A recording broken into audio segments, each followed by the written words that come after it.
나는 전능하신 아버지 하나님 천지의 창조주를 믿습니다. 나는 그의 유일하신 아들 우리 주 예수 그리스도를 믿습니다. 그는 성령으로 잉태되어 동정녀 마리에게서 나시고 본디오 빌라도에게 고난을 받아 십자가에 못 박혀 죽으시고 장사된 지 사흘 만에 죽은 자 가운데서 다시 살아나셨으며 하늘에 오르시어 전능하신 아버지 하나님 우편에 앉아 계시다가 거기로부터 살아있는 자와 죽은 자를 심판하러 오십니다. 나는 성령을 믿으며 거룩한 공교회와 성도의 교제와 죄를 용서받는 것과 몸의 부활과 영생을 믿습니다. 아멘.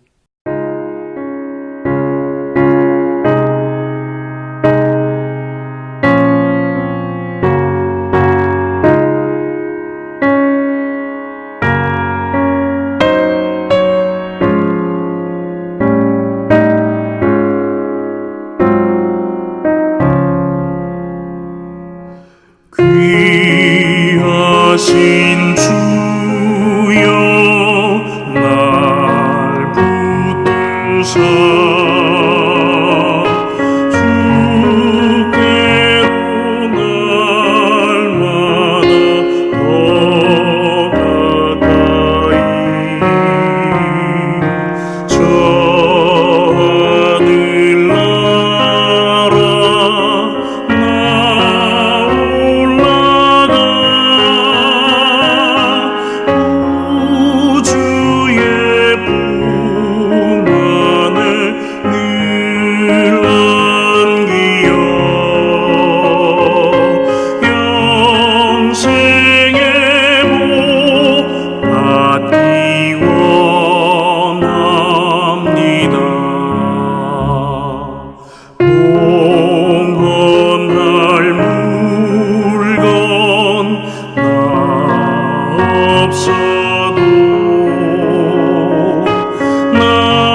날마다 더 가까이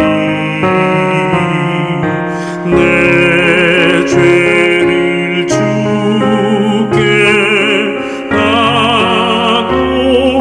하늘나라 주님의 보혈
나눌 말씀은 누가복음 2장 22절로 52절까지의 말씀입니다. 누가는 다른 복음서에서 다루지 않는 주님의 유년 시절에 관한 내용을 기록해 두었습니다.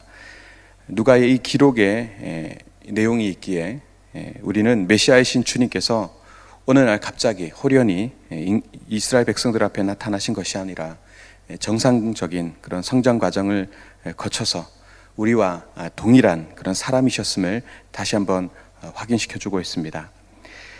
주님의 어린 시절에 관한 본문의 에피소드는 범상치 않은 어린 시절을 보냈던 다른 위인들의 이야기와 별반 다른 점이 없어 보입니다. 41절과 42절입니다. 그의 부모가 해마다 6월절이 되면 예루살렘으로 가더니 예수께서 12살이 되었을 때에 그들이 이 절기의 관례를 따라 올라갔다가 6월절은 77절, 초막절과 함께 유대인들이 지키는 3대 절기 중에 하나입니다. 이 6월절이 되면 경건한 유대인들은 예루살렘 성전에 올라가곤 했습니다. 누가는 소년 예수의 부모 역시 해마다 6월절이 되면 예루살렘을 순례했다고 그렇게 증언해주고 있습니다. 탈무드에 따르면 율법을 이행할 수 있는 나이는 만 13세입니다. 어쩌면 주님은 그 이전부터 예루살렘 순례에 데려가 달라고 부모님을 쫄라댔는지도 모르겠습니다. 예루살렘 순례에 참여할 수 있는 나이는 아니었지만 12살의 소년 예수는 처음으로 예루살렘을 방문할 수 있게 되었습니다. 43절과 45절까지입니다. 그 날들을 마치고 돌아갈 때에 아이 예수는 예루살렘에 머무셨더라. 그 부모는 이를 알지 못하고 동행 중에 있는 줄로 생각하고 하룻길을 간 후 친족과 아는 자 중에서 찾되 만나지 못하며 찾으면서 예루살렘에 돌아갔더니, 사실 6월절은 3대 절기 중에도 가장 큰 절기로 해마다 이때가 되면은 예루살렘은 유대의 전역을 비롯해서 세계 각국에서 성전 축제를 보기 위해서 몰려든 사람으로 인해서 인산인해를 이루었습니다. 게다가 당시 순례자들이 이웃과 또 이웃들과 친지들로 무리를 지어서 또 함께 움직였음을 한번 감안해 볼 때 소년 예수의 부모가 수많은 인파 속에서 아이를 미처 챙기지 못한 것은 그렇게 이상해 보이지 않습니다. 그런데 정작 이상한 사실은 소년 예수가 예루살렘에 남아 있었다는 점입니다. 46절과 47절, 사흘 후에 성전에서 만난즉 그가 선생들 중에 앉으사 그들에게 듣기도 하시며 묻기도 하시니 듣는 자가 다 그 지혜와 대답을 놀랍게 여기더라. 예루살렘에서 사흘이나 부모님이 없이 홀로 남겨진 그 소년 예수는 놀랍게도 성전에서 가르치는 선생들, 즉 율법사들과 열띤 그런 토론과 공부 중에 있었습니다. 율법사들은 그 어린 예수의 그 질문과 대답에 그 총명함, 그 지혜에 놀라워했습니다. 여기서 우리는 어린 예수가 율법사들을 놀라게 했던 그 지혜에 대해 하나님의 아들이니까 당연한 것이지 않은가, 그리고 어른들의 생각을 압도하고도 남을 만큼 완벽한 것이다, 그렇게 쉽게 생각할 수 있을 것입니다. 그러나 누가는 이렇게 증언하고 있습니다. 52절인데요.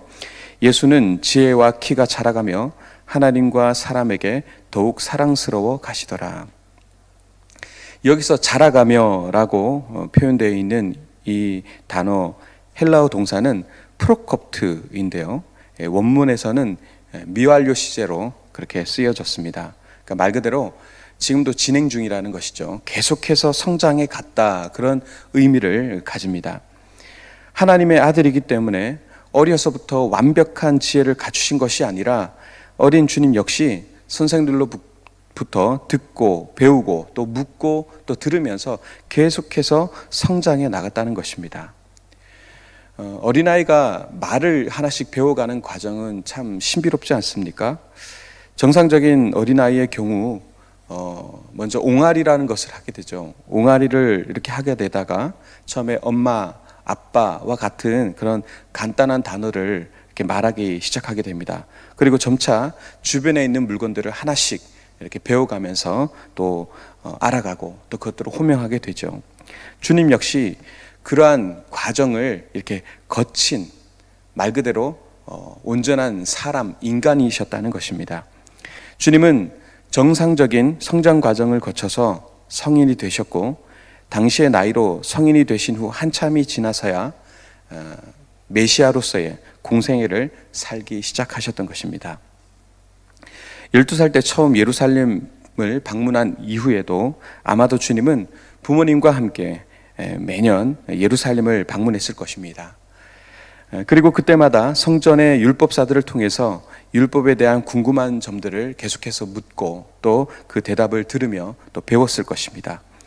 그런데 누가는 범상치 않아 보이는 주님의 유년 시절보다 더 중요한 메시지를 우리에게 전해주고 있습니다. 51절입니다. 예수께서 함께 내려가사 나사렛에 이르러 순종하여 받드시더라. 여기서 누가는 메시지의 핵심을 범상치 않은 어린 예수의 지혜와 총명함에 두는 것이 아니라 그 어린 예수가 자신들의 부모에게 순종했다라는 것에 그 사실을 두고 있다는 것이죠. 52절에 언급된 지혜는 단지 아이가 총명했다는 사실만을 가리키는 그런 표현이 아닙니다. 성경은요, 우리에게 참된 지혜의 의미를 이렇게 가르쳐주고 있죠. 시편 1편 1절입니다. 복 있는 사람은 악인들의 꾀를 따르지 아니하며 죄인들의 길에 서지 아니하며 오만한 자들의 자리에 앉지 아니하고 오직 여호와의 율법을 즐거워하여 그의 율법을 주야로 묵상하는도다. 성경이 우리에게 가르쳐주고 있는 참된 지혜는 하나님의 율법을 마음으로부터 사랑하고 그 율법을 쫓아 온전히 살아가는 것, 그것을 의미하는 것입니다. 어린 시절에 주님이 보여주시는 그 지혜는 바로 이 하나님의 율법, 꼭 하나님의 말씀에 대한 사랑 그리고 순종이었습니다.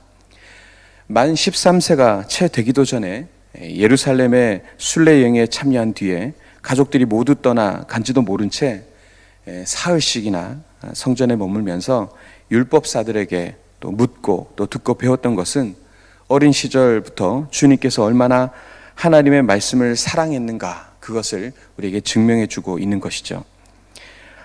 하나님의 말씀에 대한 깊은 그 사랑은 그 말씀이 가르치고 있는 바 부모에 대한 절대적인 순종으로 이어지게 된 것입니다.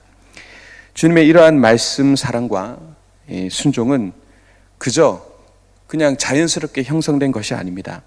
하나님의 말씀을 사모하는 어린 주님의 경건은 하나님을 그 무엇보다 두려워할 줄 아는 그 부모의 경건으로부터 비롯된 것이고 그것을 배운 것입니다.